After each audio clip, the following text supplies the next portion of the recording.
이 이야기는 제가 2007년도에 군대에서 겪었던 실화입니다. 대학교 2학년을 마친 저는 대구의 54단으로 입대 지원을 했습니다. 54단에서 훈련소 생활을 하면 대부분 편한 곳으로 간다. 만약 해안부대로 배정받으면 소위 말해 못되지만 그럴 확률은 지극히 낮다. 뭐 이런 풍문을 들었기 때문이죠. 하지만 이런 저의 큰 그림은 보기 좋게 어긋나 버렸고 저는 해안부대로 자대 배치를 받게 되었습니다.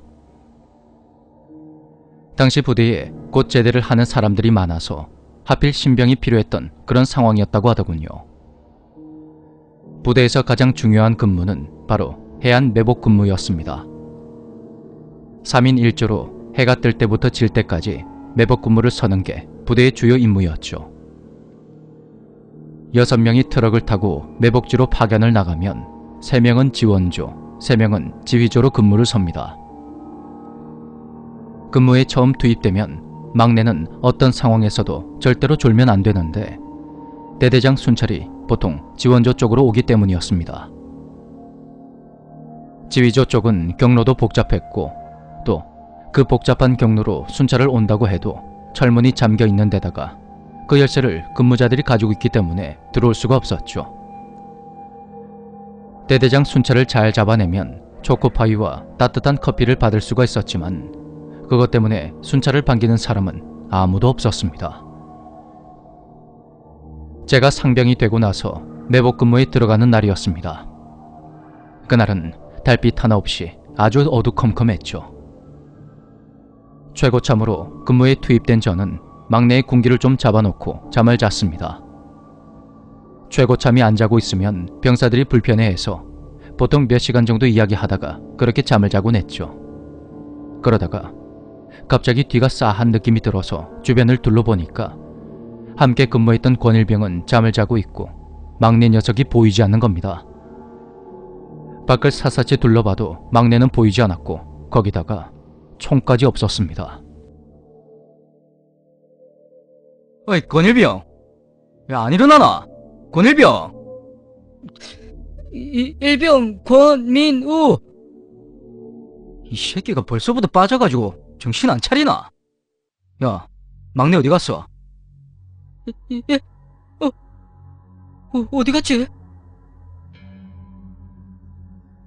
그런 권일병의 말에 순간 머릿속이 새하얘졌습니다. 전 자리를 박차고 나가서 언덕 아래를 천천히 살펴봤습니다. 그때 권일병이 언덕 아래로 뛰어내려갔고 뒤따라 가보니까 막내가 총을 손에 든 채로 바닷속으로 들어가고 있는 겁니다. 권일병이 순간적으로 막내의 뒷덜미를 잡고 밖으로 끌어낸 덕분에 막내는 파도에 휩쓸려가는 그 사고를 피할 수가 있었습니다.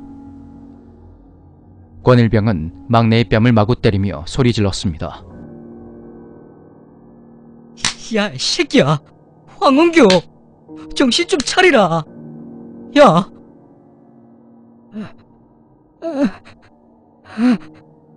이 새끼가 니 우리 물 먹이려고 환장했나? 이 뭔 짓인데? 죄송합니다. 죄송합니다.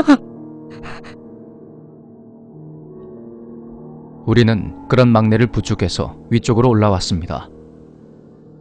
잠시 후 정신을 차린 막내가 입을 열었습니다. 사실 얼마 전에 여자친구랑 헤어지고 마음이 너무 심란해서 근무를 서면서 밤바다만 멍하니 바라보고 있었습니다. 그런데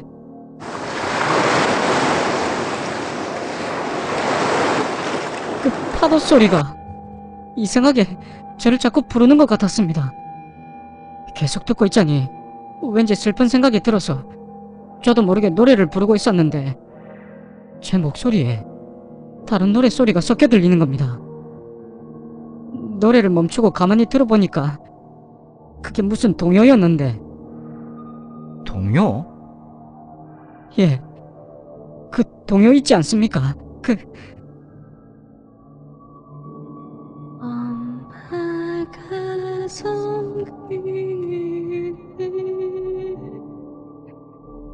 굴 따러 가며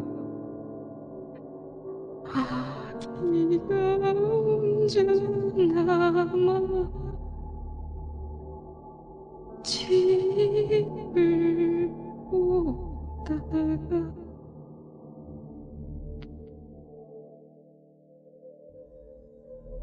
그런 막내 이야기를 듣다 보니 등골이 오싹해졌습니다. 저는 오늘 있었던 일에 대한 보고는 물론 그 누구에게도 이 일을 말하지 말라고 지시하며 저 나름대로 입단속을 시켰습니다.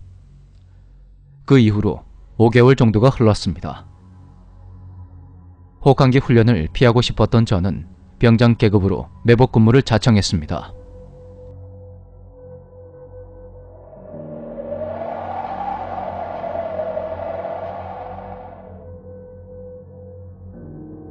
그날 역시 달빛 하나 없는 무척 어두운 날이었는데 바람이 세게 불며 파도 소리가 유난히 크게 들렸던 날이었습니다. 수통에 물이 얼어버릴 정도로 추위가 심해서 옷을 4겹이나 껴입고 병사 2명과 함께 지휘조에 투입되었죠. 그날 지원조에는 헬스팀으로 불리는 병사 3명이 들어갔는데 틈만 나면 모여서 헬스 이야기를 하는 녀석들이라 그렇게 불렸습니다. 저는 같이 이야기하며 졸지 말고 근무 잘 서라며 녀석들을 묶어서 지원조로 보내고 지휘조로 들어갔습니다.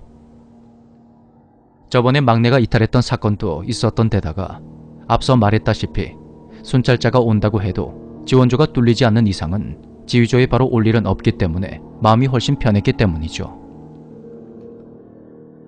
전 막내에게 졸지 말고 근무 잘 서라는 뜻으로 소형 라디오를 건넨 후 모자를 푹 눌렀으며 눈을 감았습니다. 얼마나 지났을까? 고개를 살짝 들어보니 함께 투입된 2사람이 양옆에서 자고 있었습니다. 이놈들도 지휘조는 순찰로부터 안전하다는 걸 잘 알고 있었던 거죠. 하지만 둘 다 상병 계급이라서 굳이 깨워서 잔소리를 하고 싶진 않았습니다. 빛 한 줄기 없는 전방에는 파도 소리만 들릴 뿐 검은 물감을 칠해놓은 듯이 아무것도 보이지가 않았고 거센 바람이 비바람을 막기 위해 쳐둔 천막 귀퉁이를 사정없이 흔들어대고 있었습니다. 그리고 잠시 후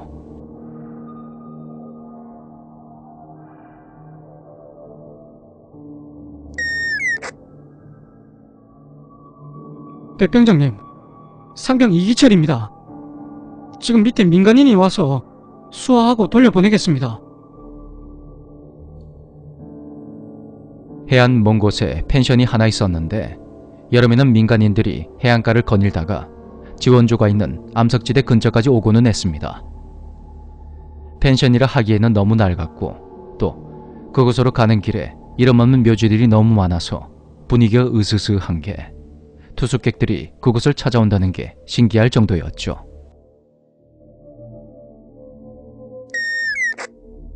알았다. 수고해라.